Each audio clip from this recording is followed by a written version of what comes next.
What's up, guys? Coach Grant with First Down Training, and today we're going to be breaking down 5 tips for wide receivers to improve their hands, and we're going to be talking about the 5 different types of catches that wide receivers will have to make and how you guys can work on those. So I hope this video helps you guys out. If you guys have any questions on any of this info, fellas, don't hesitate to leave that in the comment section below. We'll get back to you as soon as we can. We always appreciate the feedback. Now, first things first, just a regular routine catch. That's the first type of catch. This is the easy one. This is a gimme, but the first tip to improve your hands, especially when it's a gimme catch, is that when that ball is coming, we have to make sure that we are taking a picture with my eyes the second that ball hits my hand. So many wide receivers struggle with this, and this is not something that you can think about in a live game situation when the pads are on.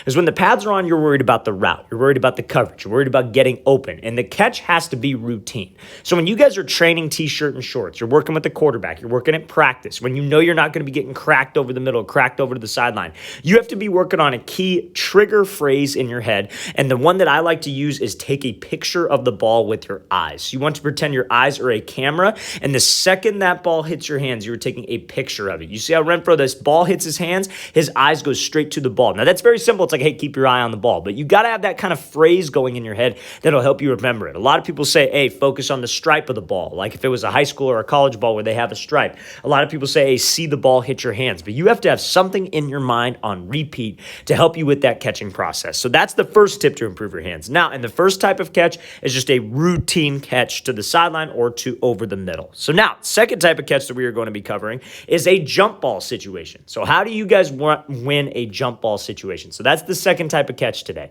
a jump ball 50-50 ball. Now, the second tip to improve your hands, especially in a jump ball situation, is going to be securing the catch when you go up and high point it. Now, before we break this thing down, fellas, I also want to talk to you about a great opportunity we are offering this offseason, fellas. We are traveling out to 6 more states for 2-day-long quarterback and wide receiver training camps. So our next stop on our camp tour is going to be Atlanta, Georgia. Then we're coming out to Columbus, Ohio, Chicago, Illinois, Dallas, Texas, Nashville, Tennessee, and Los Angeles, California. So if you guys are local to one of those 6 different cities, states, or would like to travel out and get some work in with us, check out that very first link in the description below, fellas. I myself will be there working with all positions, quarterbacks, wide receivers, and along with my staff of coaches for 2 whole days. And fellas, it is 4 hours each day. So it is a long weekend. A lot of info is going to be learned. And we will have DBs out there on both days to work on you guys one-on-ones, half-line concepts, and the work. So check out that very first link in the description below, fellas. We really appreciate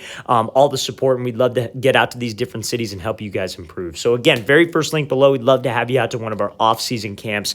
Let's get back to this video. So now, second tip, right? Jump ball situation.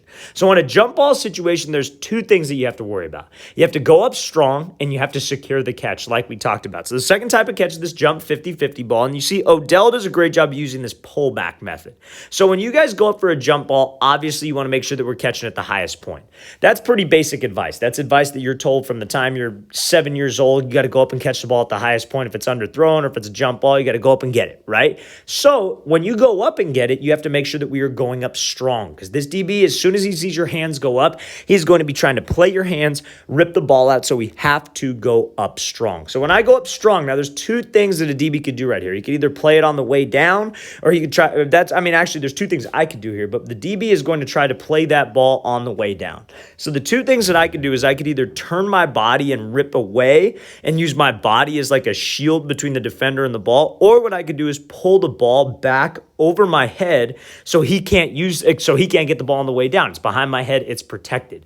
So that's what I mean by you have to secure the ball. So the second tip to improve your hands when you're in a jump ball situation is you have to go up strong. You have to secure the catch by either pulling behind your head or turning your body this way to put yourself between the defender and the ball so he can't make a play on the way down. Let's watch the thing again, full speed one more time. Great job going up, highest point, going up strong, ripping it over his head, and then securing that ball. Great catch. So now, third type of catch that wide receivers will have to make is going to be an over-the-shoulder catch, okay? So when it's over the shoulder, the third tip that's going to improve your hands is you want your hands to be late. Very similar reason for why you want to catch and secure the ball when it's a jump ball situation. So let's watch full speed. So this is kind of like a sluggo concept here from Deontay Johnson. He does a great job of being late with his hands, not giving the DB time to react to it, right? So what do I mean by late hands? Anytime that it's over the shoulder, right? You see this commonly with a lot of younger wide receivers or people who are new to the receiver position, they'll be running and they'll stop their arms almost, like they'll show their hands super early, try to catch it at the highest point, even when it's over the shoulder. We don't want to do that because the second this DB's not looking back for the ball, this DB's playing us. When he sees my hands go up, that's when he's going to make that play.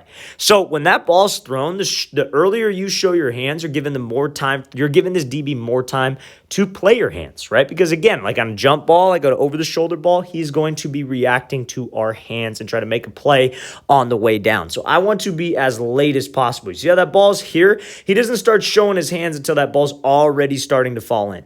Give that DB as little time as possible to make a play on this thing. And you have to trust your eyes. You have to see that thing hit your hands. Take that picture, but make sure, fellas, third tip to improve your hands, when that ball is thrown over the shoulder, you have to make sure that we are late with my hands. Third type of catch is over the shoulder. Make sure that we are late with the hands when that thing is coming over the shoulder. Let's watch the thing again, full speed.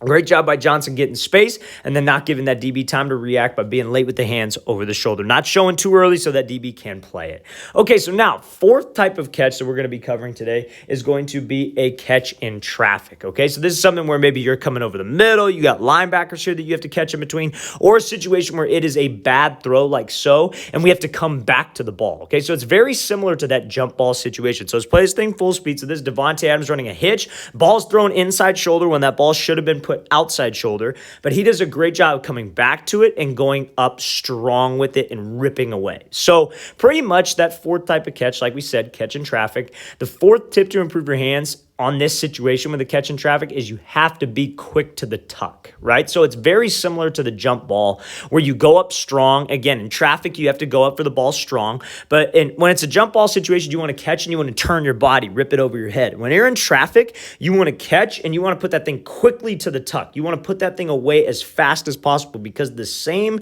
situation applies. A DB is going to be playing your hands. So like, let's say, for example, you're running a dig over the middle and you got a guy right on your hip and you catch the ball here, he's right on your hip right here. You don't want to just hold that thing out there with your arms. You don't want to catch this thing extended and hold it out there and let him make a play on it. You want to catch this thing like Adams does right here, catch it, secure it, and then put it away. Put it to the tuck as quick as possible so we can secure it as quick as possible to give this DB less time to play my hands. So catch in traffic is the fourth type of catch. To improve your catch in traffic, you have to make sure we go up strong and we are violent to the tuck. Let's watch the thing again, full speed one more time. Now, the fifth type of catch, fellas, is going to be a diving catch. So how would you guys be able to make a diving catch? So we're looking at this right from Amari Cooper. So the main thing is that when you guys dive for a ball, you have to make sure that when you land, your elbows, like the ball is like kind of like trapped underneath your elbow. What a lot of people will do on a diving catch is that they won't flip their hands. They'll dive and they'll have their hands turned the opposite way. So they'll turn it like for example, like let's say this is just a person standing straight up right here. They say that anything above your waist, you want your hands to be out rather than hands to be low, right? So anything like if you're on a clock, anything above 3 o'clock like so should be a regular catch. So what guys will do is when they lay out for the ball, they have their hands, this hand would be over the top. Now the problem with that is that when you secure the ball and you land, that ball's going to pop out because you're hitting your arms at a weird angle, the football's hitting the ground, and it's incomplete. So when you have to dive for the ball, you want to try to get your arms underneath the football. You want to almost just like cradle this thing because when you can cradle it like this, you could hit the ground hard, be able to turn, be able to roll, whichever, but still secure the catch. That ball does not hit the ground, or even if it does, it is not as obvious as what it would be if you were extended and you fell onto your hands, fell onto your wrist, and the ball were to pop out. So fifth type of catch is a diving catch. How you guys can improve your hands in that situation, make sure we have my hands underneath the ball when I lay out for it. Let's play this thing again, full speed one more time. Great job by Amari Cooper making this play on a low thrown ball and being able to get his arms underneath that catch. All right, fellas, I really want to thank you for watching. I really appreciate it. If you guys have any questions at all, don't hesitate to leave those in the comment section below. We'll get back to you as soon as we possibly can. We always appreciate the feedback and any kind of videos that you'd like to see next. We 100% appreciate it. And then again, fellas, 6 different states, 6 different cities that we're coming to for 2-day long quarterback and wide receiver camps. We're coming out to Atlanta, Columbus, Chicago, Dallas, Nashville, and Los Angeles. Check out that very first link in the description below. We'd absolutely love to have you out to one of our 2-day quarterback and wide receiver camps. I'll see you guys next time.